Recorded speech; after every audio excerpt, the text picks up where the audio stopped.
is a general discussion about mental health. It is not to be interpreted as specific advice for a specific situation. Every situation is unique and requires advice to be tailored and adapted to that situation. All information in this broadcast is for educational and informational purposes only. It is not intended as a substitute for professional mental health services. If you or a loved one are experiencing mental health distress, please speak to a licensed professional in your area. It's time to shine that light that lives in you. Living well. It's not too late to change. It's time to be the change. Living well. It's time to shine that light that lives in you. Living well. It's not too late to change. It's time to be the change. Living Well takes a community. So remember to like and subscribe, and don't forget to share with a friend. Welcome back, family, to another episode of Living Well, where we attend to the mind, the heart, the body, and the soul. You know what? What I probably should say is welcome to a special episode. Yes. A special episode of Living Well, where we are going to take this dating series on home. So we have something very special for you. You do not want to miss it. What, you ask? We have brought in singles to talk about their experience in this dating world, because me and my co-host, Dr. Nisa here, we kind of been out of the game for a little while. Her a little longer than me, yeah. But we've been out of the game for a little while. So we wanted to bring in some folks who we're gonna call experts at this thing to give you their perspective on the dating scene in 2022. So stay tuned, grab a cup of tea, sit down on the couch, and get ready to hear all about dating, mating, and waiting.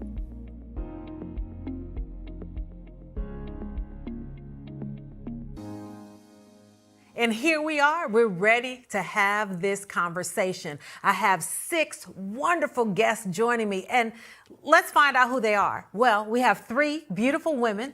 First, we have Chrislyn. Next to her, we have Miss Cheryl.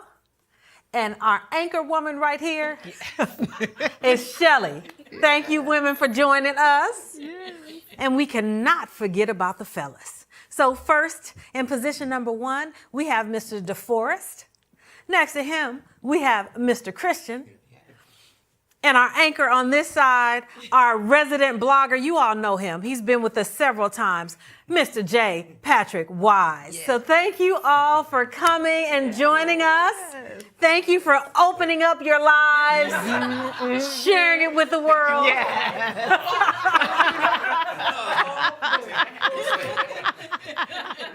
So you know we're here to talk about dating and what it's like dating in this millennium. So I just want to start off with a general question. How's it going out there? Wow. It's rough. The pressure is getting worse. The pressure. Talk to us about the pressure. My age group likes to say the streets. It's rough in the street. It's rough. I'm walking on the sidewalk. The streets are not for me. Okay.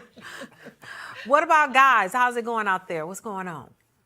I think the pandemic has, gotten people to step back out into those streets, like very cautiously, one step at a time. So I think people are looking both ways before they cross the street. That's a good metaphor. I like that. Looking both ways. Looking both ways. Yeah, that's good. That's good. But what I'm hearing and experiencing is not pleasant. People ain't winning in these streets. It's uncomfortable. And being uncomfortable is not always negative because it means you're doing something different. And dating for me is different. Most of the time I'm used to having a boyfriend, a long-term boyfriend, and I haven't in years. I didn't actively date while raising my son. I was a single mom. I just chose not to. And it was easier to run around with Nicholas. Oh, I have to do this for Nicholas and I have to do that for Nicholas. And when I was honest with myself, I was really hiding behind Nicholas.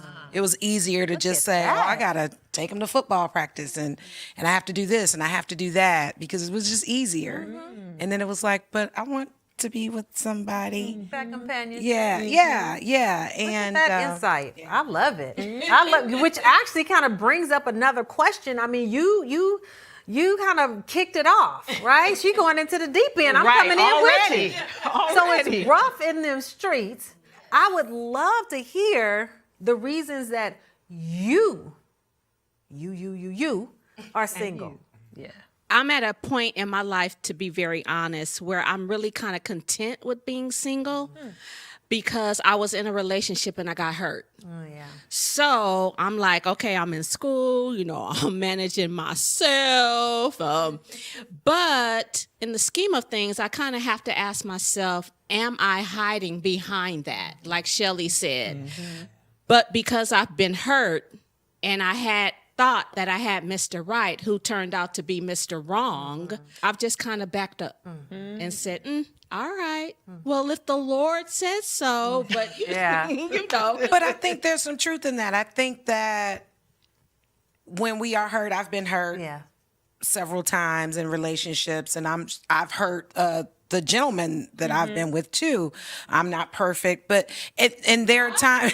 No, so hard to believe. No, I'm just kidding. But I think there's truth in we, particularly women, we try to dig into who we are, be better. You know what? Let me focus on school, like Cheryl says. And there's nothing wrong with that. So you have to prioritize what's important at that moment. And I really don't have an issue being single. It's not what I want indefinitely. I'm a happy single person. I'm not I get lonely sometimes. I do. But I enjoy having my alone time and being alone in my house. Praise the Lord. My son is gone for the summer. Yay. I love you, Nicholas. Goodbye. But so I enjoyed that time, and it's been uncomfortable learning things about myself and being honest about who I am and what the garbage or baggage or drama that I'm bringing into a relationship. And I realized I was trying so hard to kind of be perfect. Like, I want to perfect myself first. Well, stop it. That's not going to happen. And I am ready to get out there. So I know I started off saying it's rough. It's rough because I'm a woman. I don't pursue men. I'm used to being pursued. I'm from Chicago, where guys are, in general, seem to be a little more assertive. Of course, I didn't notice that until after I left. And then I go home, and they're like, hey, and I'm like, hey. And then, you hear people say you live in LA and, girls are dime a dozen and they expect you to look this way and that way. And I don't really think that's true. That's not I think LA gets a bad rep for that. And I don't think it's so Hollywood. I just think that's what people think that don't live here. I just think that, like you said, post-pandemic I'm going to say post-pandemic, people are being a little more cautious. And it's rough out here for guys. You guys have to take a lot of no's and a lot of eye rolling and neck rolling, and when you're just trying to speak or be nice. Right. So a lot of us I always thought I was pretty friendly, but a lot of women have to learn to just not think that every guy is trying to hit on them. Amen. Right. Chrislyn, So why are you single? I've done a lot of work on myself, but the younger me, I realized I can be very mean to people, and I used to always be like, I'm very direct, like cutthroat. That's just how it is. But I have pure intentions, and I was like, I realized I had to be soft. Long-term relationship, ended up losing somebody I really cared about, and I really sat back and I was crying, and I was like, okay, what did I do wrong, and why am I attracting these type of people where it seems like I could take advantage of them? And I am very young, but it was very important for me to do that work because I was like, for my friends, they experience me in this light. And I like to be attracted to other people who are light, like me. But I was like, but why do I bring this heaviness into the situation? So I've been doing a lot of work with that within that last year, and I just moved back home. So I've been very intentional.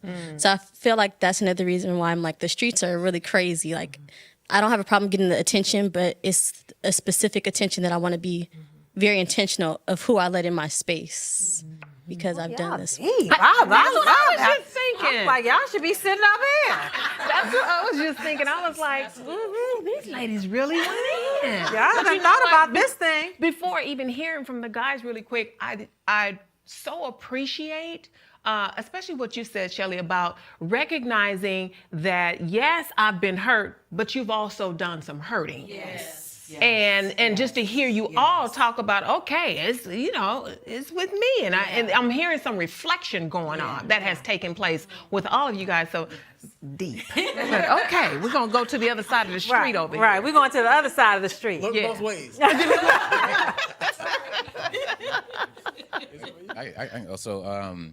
I'm intentional because I made a decision after my last breakup 3.5 years ago that the next woman that I'm going to get in a relationship with will be my wife.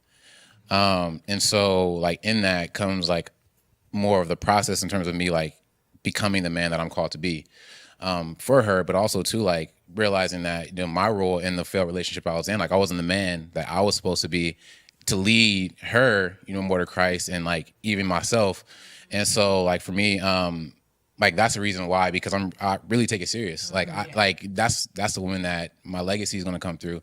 Like that's the woman I'm gonna build life with, and I can't like I just don't take it lightly. And so in terms of that, so like also I heard some of myself and what you're saying as well, because like I think it's a different way, same thing but different, expressed differently in terms of like because I'm very intentional.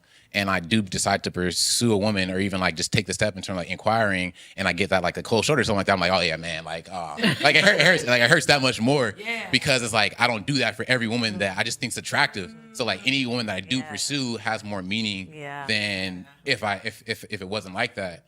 And so but like I said, I was telling you earlier, just like Bishop's message, like kind of slapped me in the head. It's like you gotta if you want this, you gotta like get out there and do it. Because I'm like I was hiding behind the word that he gave me, and like kind of just being hot or cold. I mean, like in either is or is not. But there is so much more. It's deeper than I thought it was. And literally that was for me because I'm like I just don't want to be hurt because I was hurt too. I was hurt bad in the last relationship as well.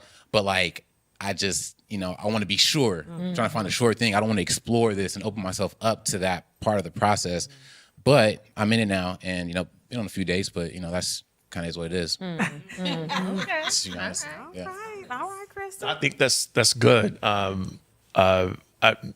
Hearing you talk, Bishop did a message some years ago about I think he might have been referencing Hosea and Gomer, and because Hosea had to put himself out there, right? I ain't gonna go all that deep and all. No, I'm saying, but and I do remember Bishop, saying that's in forum days. You got to put yourself out there, and I think it's okay to put yourself out there because the funny thing is when guys are expected almost to put themselves out there and take that first step. However, ladies they want the right to choose, if you will. It's almost like, okay, I'm gonna alleviate, I want the guy in my space that I want. Yeah. And just like we want the woman in our space that we want. Sometimes it works out, sometimes it doesn't. Right. And DeForest, why are you single? I am single because I'm a purpose-driven person. And I think along the way, I put my purpose so high and in front of myself, I did not allow one or two people to take my space. Yeah. Y'all are Somebody got away. I'm pleasantly, I'm like, say the thing. Yeah. So like something else for me is that like this is really new for me in terms of like the dating because back when I was in a relationship, I was a boy. Like I'm a man now, like, and I'm doing this thing intentionally. And so like the ways that I'm walking in right now, it's just like, okay, I'm still exploring, like in terms of like, okay, like who am I in this space? Like who am I in like, these conversations and stuff like that. And like, it's crazy because like, I know who I am in Christ. I know who I am like for me as a man, but like, like my mom said, she's like, you know, when you meet her, like there's gonna be stuff that's like stripped up and like Right. all that stuff. Yes, I'm still exploring that. And so, you know, I'm just kind of just in this process, you know, being obedient to what the Lord's saying right now in terms of like taking a step and just leaving it there. Is it mine? You heard that little PM Dawn reference? No. Why am I single? Most direct, most honest answer, I'm not actively pursuing dating. It's not that I'm opposed to it, but it's not something that I'm actively pursuing. In other words, I'm not on apps. I'm not trying to schedule dates and reaching out and asking homeboys for connections and all these different avenues that a man could take to potentially find a spouse. I'm not necessarily taking any of those. Obvious question is why? My whole life is in transition at this point. Everything that was normal to me, coming out of the pandemic, coming out of the Panama Canal, coming out of the Panda Express, is new.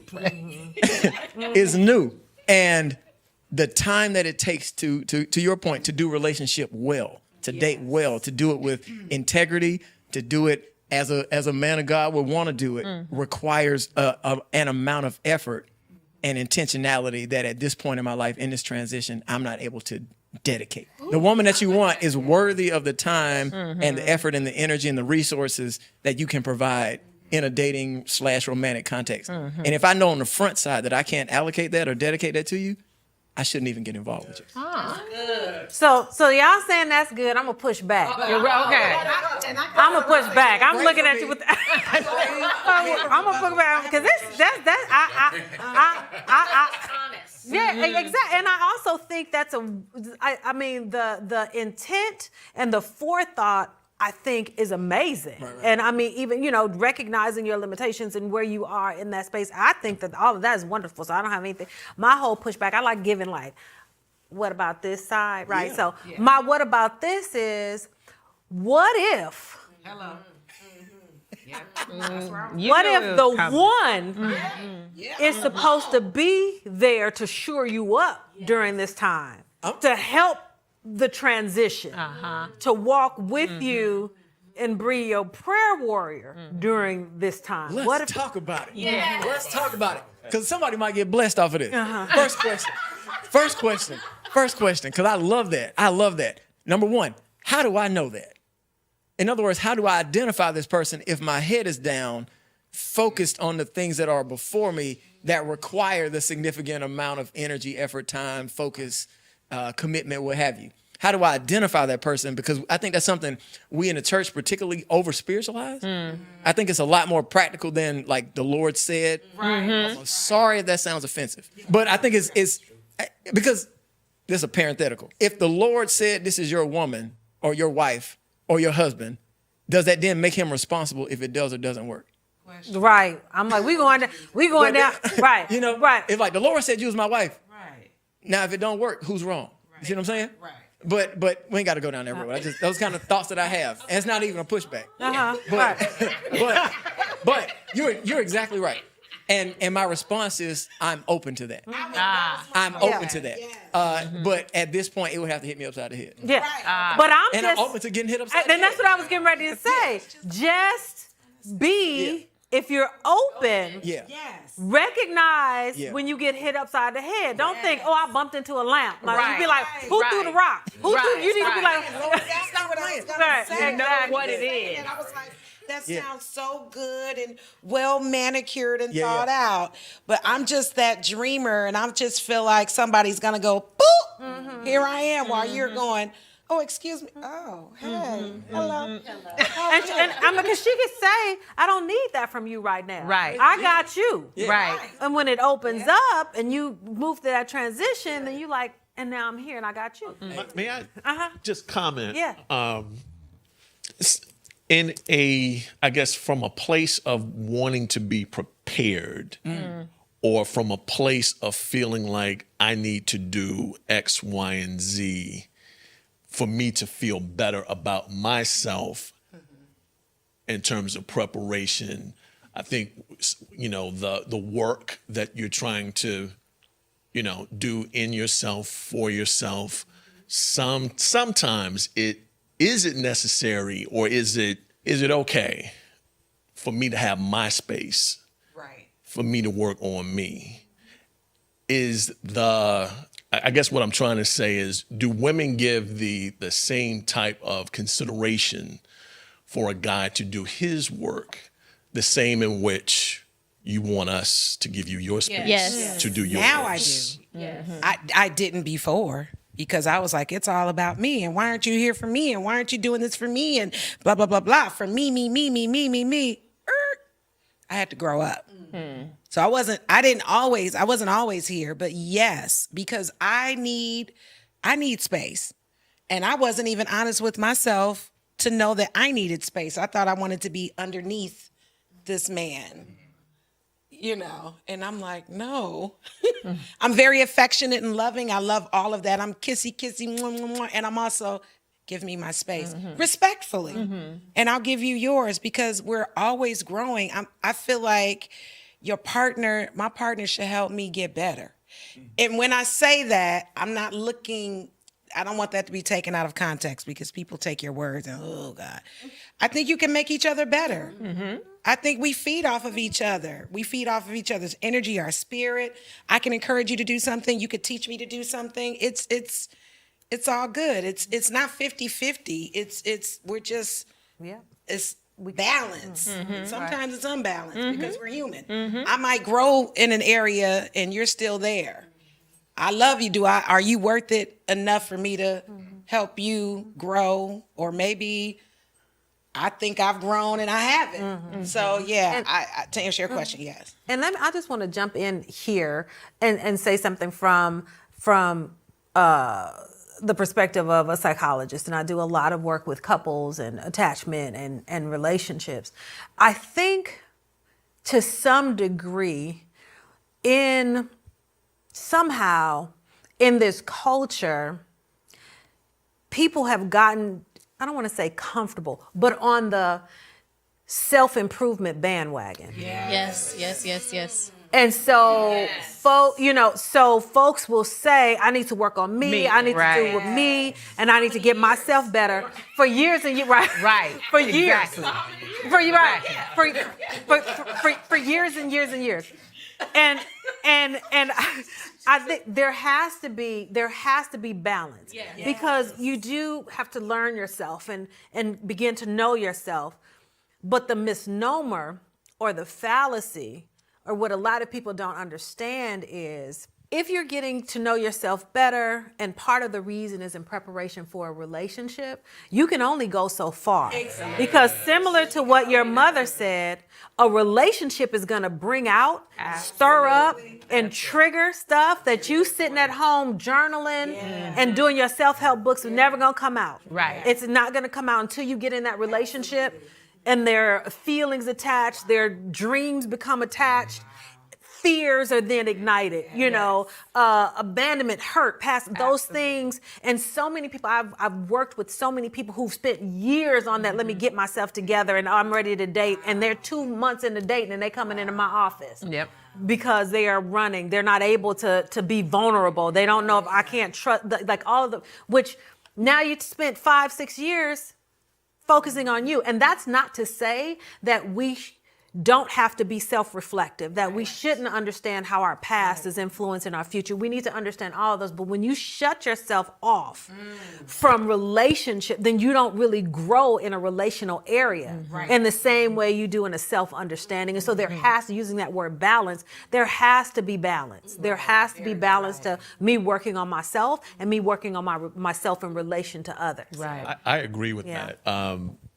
Let's say if I've got situations in my family that are like fireworks or whatever, a new person gives me the opportunity to check out from all that nonsense or whatever and start exploring one date at a time. Yeah.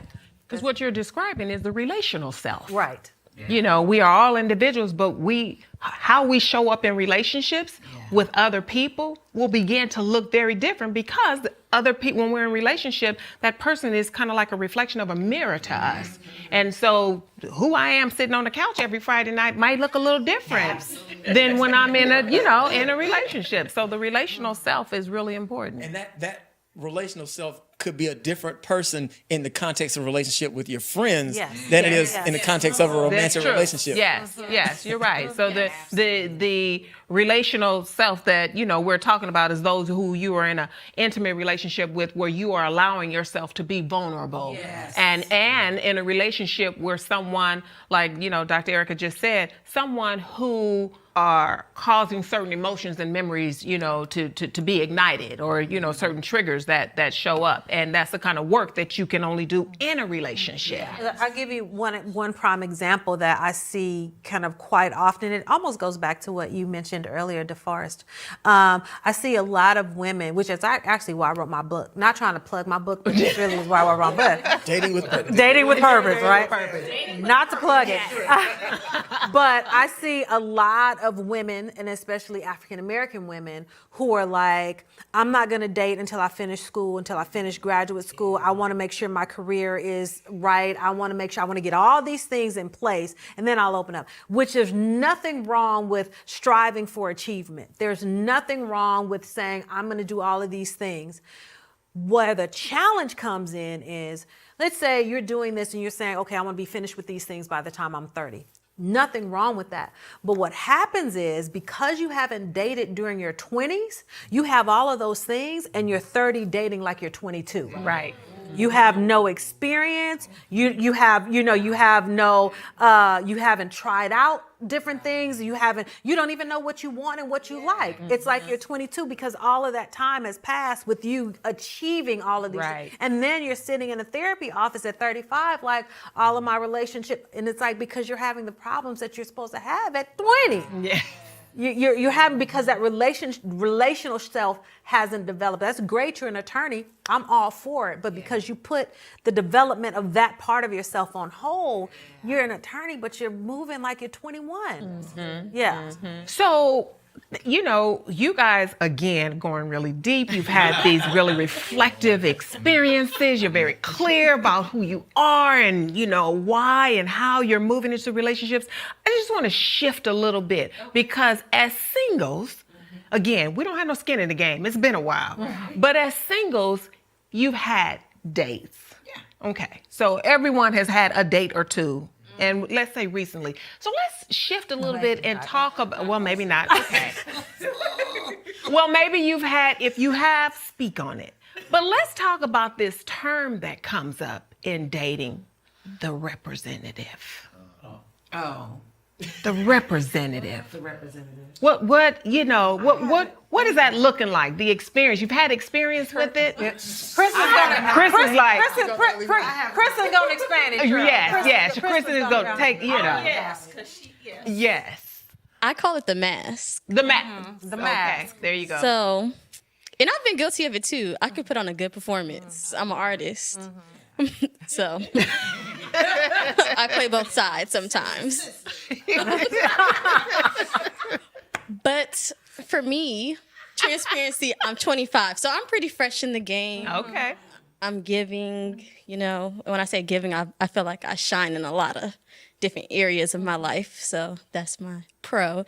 But a lot of males that I get asked on dates, it's very performative. And because I perform, for me, it's easy to call out.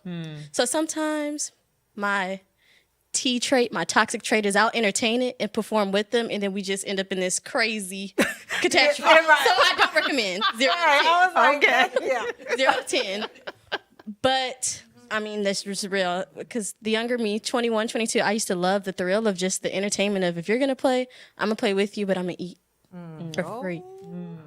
But I've grown from that. That's the mean girl. You talk about being the mean girl. Okay, we see her. I really have grown from that. So now it's like, when I see the mask, I'm like, okay, I'm trying to figure out, can I make this person feel comfortable? Do they prefer being in the mask? Like, now I'm in my head like, okay, do they want to be in the mask? Is this just who they are? They don't really know who they are. So to me, it just stresses me out. So I'm like, I'm going to just X out. And that's why I said I like to live on the sidewalk right now, because I feel like the other 25-year-olds and 26 and 27, they're still in that process of figuring them out. And not saying I'm not there. I've been there, but I'm constantly doing that work and exploring. So sometimes I feel like, when is somebody who's also doing that work going to pop up in my life? And it's hard. One place that I feel the representative shows up most frequently, most prevalently, is social media. Oh, yes. But the funny thing, and some people may deem what I'm about to say to be unfair. Okay. There is an assessment that happens of your social media profile that determines whether or not a person will even engage with you on a deeper level. Wow. Yes. So if a man can find out, for instance, if I can find out your name or know your name and find out your social media branding, that's real. Like, nope. Very rarely does anyone have a brand manager for their social media. We are our own brand managers. Yes. So the pictures and the videos and the posts that you make are, to a very large extent, reflective or indicative of who you are or how at least you want to be perceived. Okay. So if it's not the real you, it's the ideal you. So maybe you aren't this person, but you're controlling how you want to be seen to the world. So if that's the image that you want to portray, if that image does not line up with my values, then you may never even know that I was interested. It's a pre-screen. Cheryl, like, what I got on my Facebook? Let me go back and look. Yeah. So practically speaking, I can see you. Let's just say, we all church folks. Yes. I see you at church, and I find out your name is Cheryl. And I, maybe on Facebook. This is not like stalking or nothing. Just, and just see you on Facebook. And it's like, okay, let me see what she's about. If I don't like what you're about based on how you've presented yourself and constructed your image, I could have been interested, and you never would have even known. Hey sis, God bless you, sis. You'll fall in that sis category real fast, just because I've come to understand how you present yourself, and those don't align with my values or the direction I see my life going in. So the representative that you presented doesn't encourage you going in the next way. When you say that about social media, I mean, I have a plethora of things on my social media page. I'm fun. Yeah. I'm energetic. I'm with my friends. I'm at church. Yep. So it's a lot, and I've got a balanced life, which if somebody is looking, they'll be like, oh, okay, la, la, la, la, la. But on the flip side of that, if somebody is looking at my social media page and they're insecure, then they may think that I'm high maintenance. And to a degree, I don't know if I am or what. And, I don't make apologies for who I am. Right. However, if somebody saw my social media page and they saw that I was at the Hollywood Bowl about 6 times this summer, and then I saw Mary J. Blige, screaming, but I'm just saying, and then I'm at church. And then I say I'm in the choir and this and that and the other, that person has to say, okay, that might be, who is she for real? Is she a church girl or is she a partier? The flip side is I might disqualify myself from your life. Right.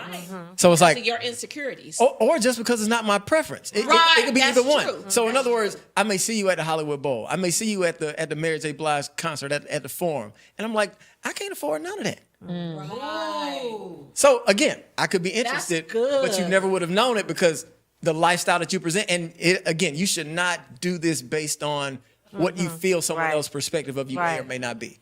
But realize that that's a possibility. Yeah, I also say, I second that for sure because I've done that before. Like legit, it's like, okay, who was that? Oh, she sings like amazingly, and I'm like, okay, look at the social media. I'm like, yeah, no, it's not like it's not like it just doesn't align with who I am and where I know I'm going.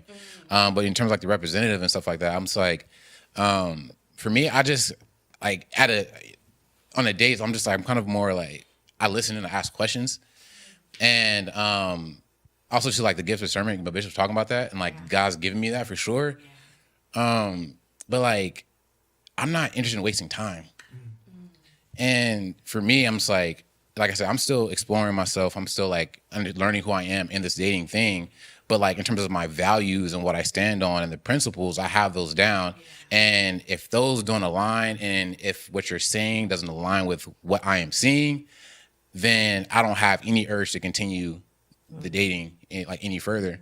And so like with that, I just think, the social media is a huge thing. And I think people live on social media and try to live out social media in real life when this needs to be like reversed and be who you are and just let that shine. Just going to add in that the representative that shows up and you're trying to figure out like, is that you? Or is this too good to be true? You know, what have you. Taking your time, of course, like one date to the next. I know some people who go out on cupcake dates. I will meet you. Let's go grab a cupcake. So I ain't got to put too much skin in the game. All in, and like you can eat a cupcake in about 10 minutes, and in 10 minutes you can find out all you may need to know about that person. Right. And then you go on from there or not. And there's a potential downside to this. I think, Dr. Lark, you kind of alluded to it, where if I'm basing my involvement or engagement with you solely based off your social media profile, there's an inherent belief that I believe I have access to more choices. So I more easily disqualify you. So I don't have to engage in that relational work to be, to develop something to even get to know you beyond what you present. So that's the potential downside. To I agree. representatives. You almost have like a quick 5-minute mental relationship with the profile. Yeah. Like after you go through all the pictures, like, oh, okay, yeah, I can see myself there. And like I could go home to Connecticut with them for Christmas or whatever. And, she go first class. I like to go business class. So you pay, but then, the decision tree comes like, yes, I want to reach out, or like, no, nah, I'll pass on it for you. Even like second in that, it's like, you see what you see on social media, but we also don't know what God's doing on their hearts, like off of social media as well.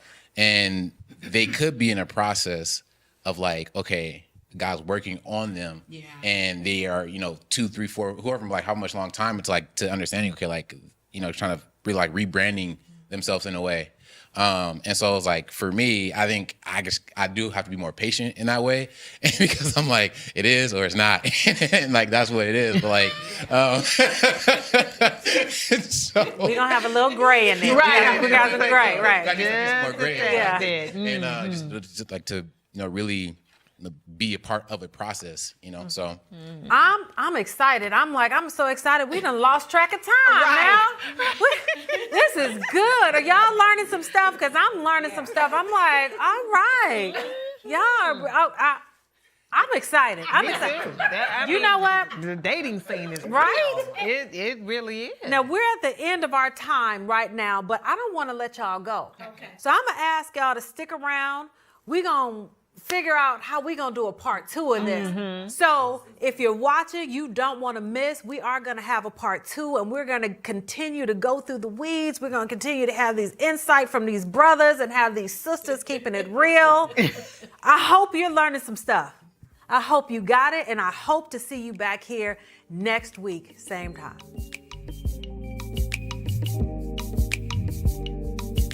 For more information and resources, be sure to check us out at normalizehelp.org. And you can always email us at livingwell@faithfamily.org to get a question answered or to tell us a story. You never know, your question might make it to air or be the subject of one of our episodes.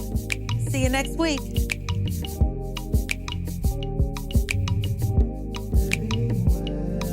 It's not too late to change, it's time to be the change. It's time to shine that light that lives in you. It's not too late to change, now it's time to change. Now it's time to change, now it's time to change. Now it's time to change, time to change, time to change, time to change.